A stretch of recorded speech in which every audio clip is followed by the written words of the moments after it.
അസ്സലാമു അലൈക്കും വറഹ്മത്തുള്ള. പ്രിയമുള്ള സഹോദരങ്ങളെ, സഹോദരിമാരെ, തഫ്സീർ പഠനത്തിൻ്റെ ഭാഗമായുള്ള 21ാമത്തെ എപ്പിസോഡിലേക്ക് എല്ലാവർക്കും സ്വാഗതം. ഇന്ന് നാം വിശകലനം ചെയ്യുന്നത് സൂറ അത്വീൻ ആണ്. ഈ സൂറയിൽ 8 സൂക്തങ്ങളാണ് അടങ്ങുന്നത്. ഈ സൂറ മക്കയിൽ അവതരിച്ചതാണ്. പാരത്രികമായ രക്ഷാ ശിക്ഷകളെ സംബന്ധിച്ചാണ് ഈ അധ്യായത്തിൻ്റെ പ്രതിപാദനം.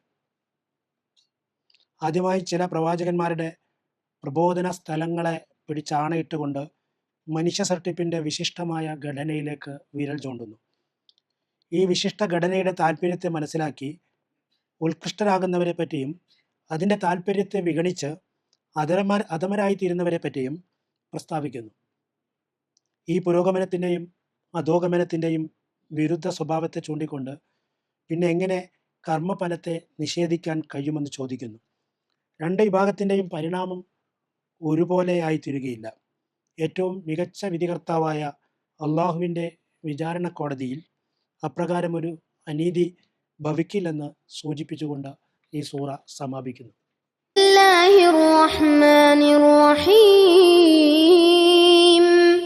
والتين والزيتون وطور سينين وهذا البلد الأمين لقد خلقنا الإنسان في أحسن تقويم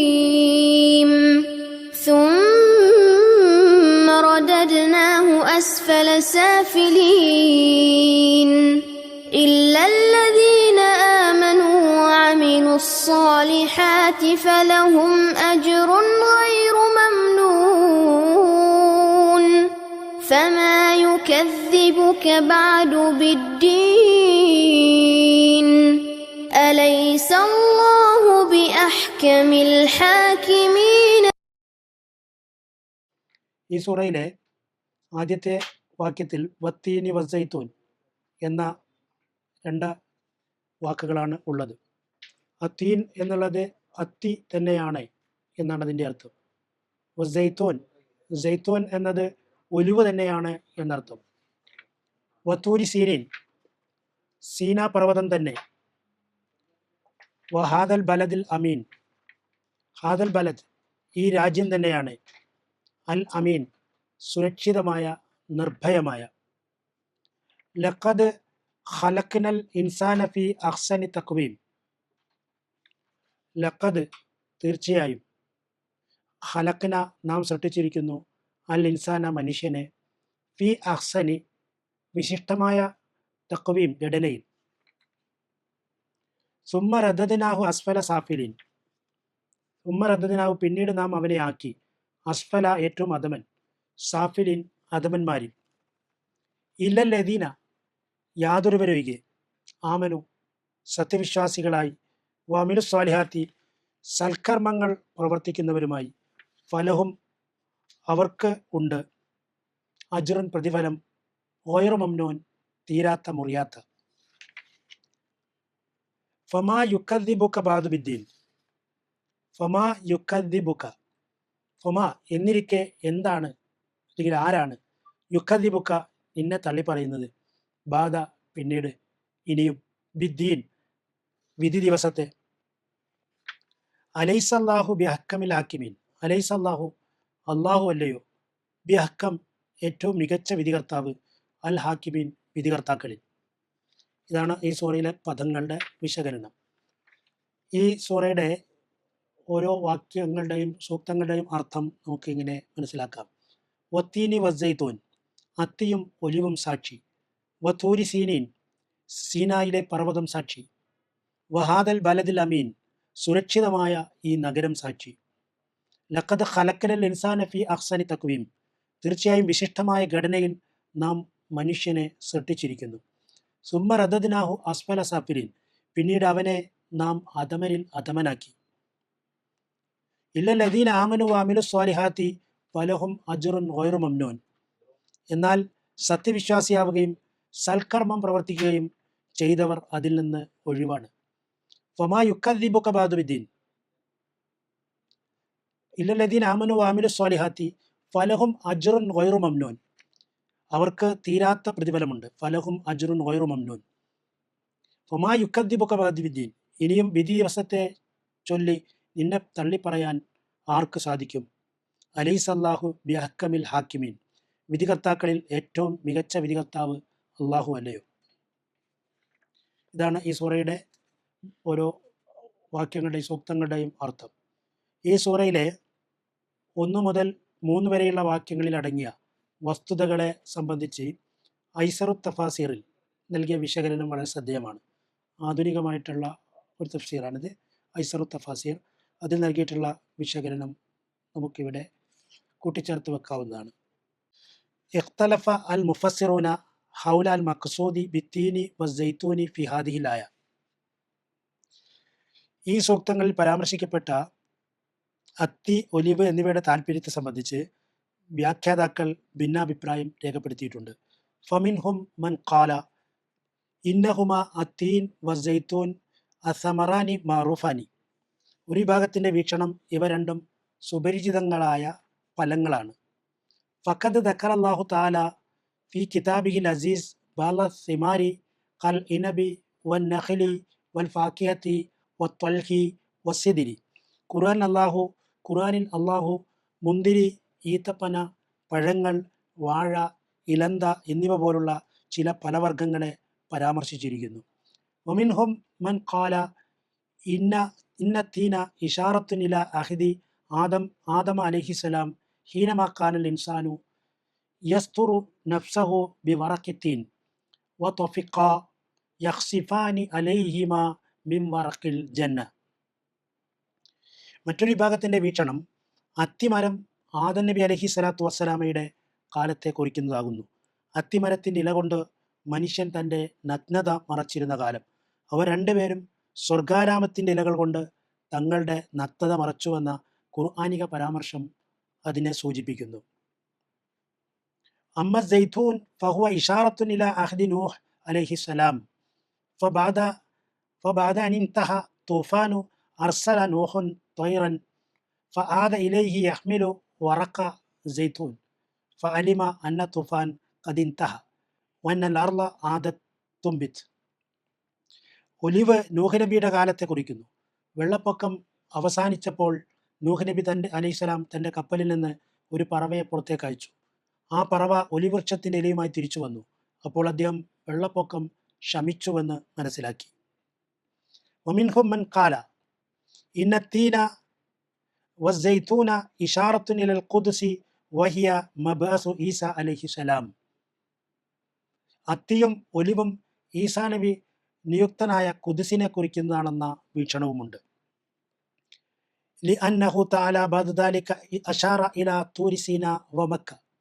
അതിൻ്റെ പിന്നാലെ അള്ളാഹു സൂചിപ്പിച്ചത് സീനാ പർവ്വതത്തെയും മക്കയെയുമാണ്. വതൂരി സീന ഹിയ അൽ മക്കാനുല്ലദി കല്ലമ അല്ലാഹു ഫീഹി മൂസ അലൈഹിസ്സലാം. സീനാ പർവ്വതം മൂസാ നബിയോട് അള്ളാഹു സംസാരിച്ച സ്ഥാനമാണ്.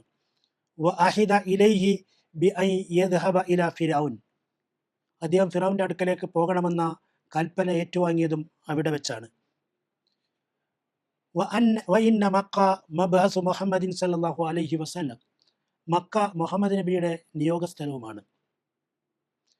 ഫയകൂനു തആല ഖദ് അഖ്സമ ബിസലാസതി മവാഖിയ മുശറഫ ബിബഅസിഹി ഫീഹാ സലാസതി മിനർ റുസുൽ അൽ കിറാം ഉലുൽ അസ്മ.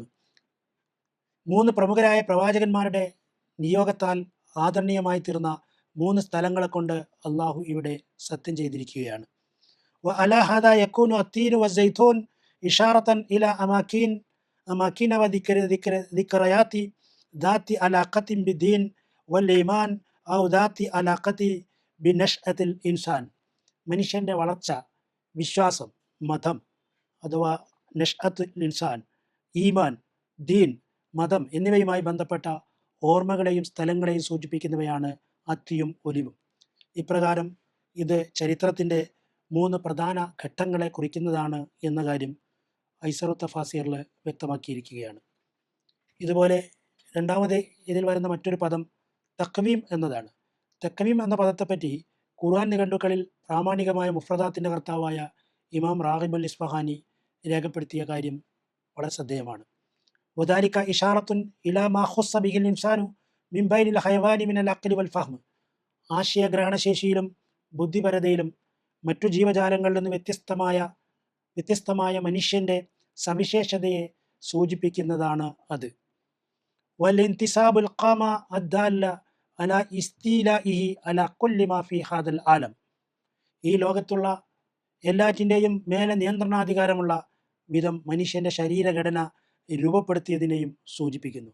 അഥവാ നിവർന്നു നിൽക്കുന്ന അവൻ്റെ പ്രകൃതം, ആ ശരീരഘടന ആ രീതിയിൽ രൂപപ്പെടുത്തിയതിനെയും ഈ ലോകത്തിലുള്ള എല്ലാറ്റിൻ്റെയും മേലെ നിയന്ത്രണാധികാരമുള്ള മനുഷ്യൻ്റെ ഈ അഹ്സനു തഖ്വീം എന്നുള്ള ശരീര രൂപഘടന രൂപപ്പെടുത്തിയതിനെ സൂചിപ്പിക്കുന്നുവെന്ന് മുഫ്രദാത്തിൽ ഇമാം റാഗിബ് അൽ ഇസ്ഫഹാനി വ്യക്തമാക്കിയിരിക്കുകയാണ്. ഇതെല്ലാം വെച്ചുകൊണ്ട് വേണം ഈ സൂറയുടെ വിശകലനത്തിലേക്ക് കടക്കാൻ. ഇതിൻ്റെ ആശയത്തെ നമ്മൾ ഇപ്രകാരം നമുക്ക് വിശകലനം ചെയ്യാൻ സാധിക്കും. ആദിമ മനുഷ്യനായ ആദം അലൈഹി സ്വലാത്തു വസ്സലാമിൻ്റെ കാലഘട്ടവും തുടർന്ന് കടന്നു വന്ന നൂഹ് അലൈഹി സ്വലാത്തു വസ്സലാമിൻ്റെ കാലഘട്ടവും ഇസ്രായേൽ സമൂഹത്തിൽ ആഗതനായ മൂസ അലൈഹി സ്വലാമയുടെ കാലഘട്ടവും അവസാനം മുഹമ്മദ് നിയുക്തനായ കാലഘട്ടവും കുറിക്കുന്ന അത്തിയും ഒലിവും തൂർസീനയും മക്കാപട്ടണവും, ഇങ്ങനെ 4 ഘട്ടങ്ങൾ ജനരാശിയുടെ വിജയപരാജയങ്ങളുടെ കഥകൾക്ക് സാക്ഷികളായി നിലകൊള്ളുന്നു. കാലത്തിൻ്റെ വിവിധ ദശാസന്ധികളിൽ കടന്നുപോയ മനുഷ്യരെല്ലാം ശരീരത്തിൻ്റെ ആകാരഘടനയിലും ബുദ്ധിപരമായ വിന്യാസത്തിലും വിശിഷ്ട സൃഷ്ടിപ്പ് നൽകപ്പെട്ടവരാണ്. സൃഷ്ടിപ്പിൻ്റെ ഈ ഉന്നത ഭാവത്തിനനുസൃതമായ ഉത്കൃഷ്ട ജീവിതം നയിക്കാൻ ബാധ്യതപ്പെട്ടവരാണ് മനുഷ്യരെല്ലാവരും. അവൻ കല്ലിനും മരത്തിനും കാഞ്ഞിരക്കുറ്റിക്ക് മുമ്പിൽ പ്രണാമർപ്പിക്കേണ്ടവനല്ല. നിവർന്നു നിൽക്കുന്ന ശരീരഘടനയുള്ള മനുഷ്യൻ തൻ്റെ മേലെയുള്ള ഉന്നതനായ സൃഷ്ടാവിന് മുമ്പിൽ മാത്രം തലകുനിക്കേണ്ടവനാണ്. ഉദാത്തമായ ബുദ്ധിയുടെ ഉടമസ്ഥനായ മനുഷ്യൻ കീടങ്ങളെപ്പോലെ ജീവിക്കേണ്ടവനല്ല. ജീവവർഗങ്ങളിൽ ഔന്നത്യത്തിൻ്റെ മാമലകളിൽ കുടികൊള്ളുന്ന മനുഷ്യൻ അധമത്വത്തിൻ്റെ അഗാധഗർത്തങ്ങളിൽ പതിക്കാൻ പാടില്ല. എന്നാൽ മനുഷ്യൻ തനിക്ക് ലഭിച്ച ഉത്കൃഷ്ടമായ വിശേഷ ബുദ്ധി ഉപയോഗിച്ച് കാര്യങ്ങൾ വേർതിരിച്ചു മനസ്സിലാക്കി ജീവിതത്തെ ഉന്നതമായ മാനങ്ങളിൽ നിലനിർത്തുന്നതിന് പകരം നിന്ദ്യമായ തലങ്ങളിലേക്ക് അധപ്പതിപ്പിക്കുകയാണ് ചെയ്യുന്നത്. ഈ അധപ്പതനത്തിലേക്ക് ആണ്ടുപോയ പൂർവ്വകാല സമൂഹങ്ങളുടെ പതനത്തിൻ്റെ കാരണങ്ങൾ കണ്ണു തുറന്നു നോക്കേണ്ടതാണ്. അവരിൽ നിന്ന് ആരാണ് അനന്തമായ പ്രതിഫലത്തിൻ്റെ ആരാമങ്ങളിൽ എത്തിച്ചേർന്നതെന്നും പര്യാലോചിക്കേണ്ടതാണ്. മനുഷ്യ ജീവിതത്തെ അതിൻ്റെ ശരിയായ അധിഷ്ഠാനത്തിൽ അടിയുറപ്പിച്ചു നിർത്തുന്ന മൗലിക വിശ്വാസധാരകളെ ആവാഹിക്കുകയും തദാനുസൃതമായി സൽക്കർമ്മനിരതമായ ജീവിതം കെട്ടിപ്പടുക്കുകയും ചെയ്തവർ ഈ പതനത്തിൻ്റെ പാതാളത്തിൽ നിന്ന് രക്ഷപ്പെട്ടതായി കാണാൻ സാധിക്കും. മാനവരാശിയുടെ ചരിത്രത്തിൽ അധമത്വത്തിൻ്റെ കാട്ടാളത്വം കാണിച്ചവർക്ക് അതിൻ്റെ തിക്തഫലവും ഉത്കൃഷ്ടതയുടെ ഊഷ്മളത പ്രദാനം ചെയ്തവർക്ക് അതിൻ്റെ അനർഘ സൗഭാഗ്യം വിരിക്കുന്ന പ്രതിഫല നാളിനെ തള്ളിപ്പറയുന്നതിന് എന്ത് ന്യായീകരണമാണുള്ളത്? നീതിഷ്ഠമായ വിധി പ്രസ്താവിക്കുന്ന മഹ്ശറിലെ ഉന്നതമായ കോടതിയിലെ വിധികർത്താവിനേക്കാൾ പരിപൂർണമായ നീതി നൽകുന്ന ന്യായാധിപൻ ആരുണ്ട്? ജീവിതത്തിൽ നിസ്സഹായനാക്കപ്പെട്ട് ദുരിതപർവങ്ങൾ താങ്ങേണ്ടി വന്നവന് അനുഭവപ്പെട്ട അനീതിക്ക് പരിഹാരം ലഭിക്കുന്ന ന്യായാസനം, നിസ്വാർത്ഥമായ നന്മകൾ ചെയ്തിട്ടും അഭിശംസിക്കപ്പെട്ടവന് അളവറ്റ പ്രതിഫലങ്ങൾ നൽകപ്പെടുന്ന നീതിപീഠം. ഈ ന്യായാസനത്തിലും നീതിപീഠത്തിലും കണ്ണുനട്ടും കൽബുറപ്പിച്ചും ഈ ജീവിതയാത്രയിൽ മുമ്പോട്ട് കുതിക്കാനാണ് നാം പരിശ്രമിക്കേണ്ടത്.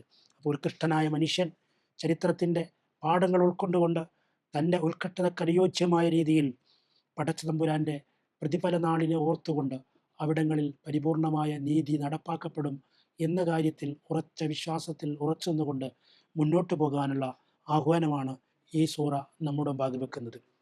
തൂർ സീനാ പർവ്വതത്തെപ്പറ്റി ഖുർആൻ സൂറ മറിയം 52-ാം വാക്യത്തിൽ ഇപ്രകാരം വ്യക്തമാക്കുന്നുണ്ട്. സീനായിലെ പർവ്വതവും മൂസാ നബിയുമായുള്ള ബന്ധത്തെ കുറിക്കുന്ന പരാമർശമാണ് അവിടെ വന്നിട്ടുള്ളത്. വനാദൈനാഹു മിൻ ജാനിബിത്തൂരിൽ അയ്മൻ വഖറബ്നാഹു നജിയ. പർവ്വതത്തിൻ്റെ വലതുഭാഗത്തുനിന്ന് നാം അദ്ദേഹത്തെ വിളിക്കുകയും രഹസ്യ സംഭാഷണത്തിനായി നാം അദ്ദേഹത്തിന് സാമീപ്യം നൽകുകയും ചെയ്തു എന്ന് പറയുന്നു. ഇത് തൂർ സീനയുമായി ബന്ധപ്പെട്ട മൂസാ നബിയുമായുള്ള ബന്ധത്തെ ഈ ഭാഗം വ്യക്തമാക്കുന്നു. നീതിയുടെ ലോകത്തെപ്പറ്റി ഖുർആൻ മറ്റു ചിലയിടങ്ങളിലും വ്യക്തമായി പരാമർശിക്കുന്നുണ്ട്. അത് ഈ ഭാഗവുമായി ചേർത്ത് വെക്കാവുന്നതാണ്. സംശുദ്ധ ജീവിതം നയിക്കുന്നവർക്ക് രക്ഷയും അവിശുദ്ധ ജീവിതം നയിക്കുന്നവർക്ക് ശിക്ഷ ലഭിക്കില്ല എന്നത് നീതിയുടെ താല്പര്യമാകുമോ? ഒരിക്കലുമല്ല. ഖുർആൻ ചോദ്യരൂപേണ അതിൻ്റെ അസാംഗത്യത്തെ ചൂണ്ടിക്കാണിക്കുന്നു. അം ഹസിബല്ലദീന ഇജ്തറഹു സയ്യിആതി അൻ നജ്അലഹും കല്ലദീന ആമനു വഅമിലു സ്വാലിഹാത്തി സവാഅൻ മഹ്യാഹും വമമാതുഹും വസാഅ മാ യഹ്കുമൂൻ. ദുഷ്ടതകൾ അനുവർത്തിക്കുന്ന ജനം വിചാരിക്കുന്നുവോ അവരെ നാം വിശ്വസിക്കുകയും സൽക്കർമ്മങ്ങൾ അനുഷ്ഠിക്കുകയും ചെയ്തവരെ പോലെ, അതായത് രണ്ടു കൂട്ടരുടെയും ജീവിതവും മരണവും ഒരുപോലെയാക്കുമെന്ന്?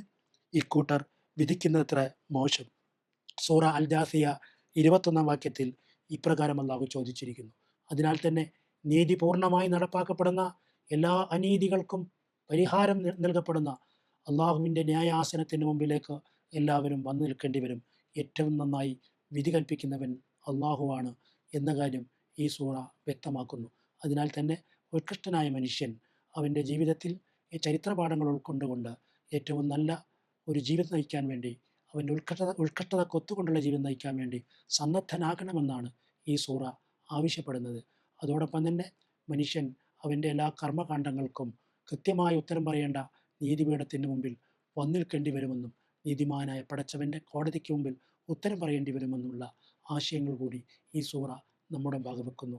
അതിനാൽ തന്നെ ഈ ആശയങ്ങൾ ജീവിതത്തിൽ പകർത്തി മുമ്പോട്ട് പോകാൻ പരിശ്രമിക്കുക. അള്ളാഹു അനുഗ്രഹിക്കട്ടെ.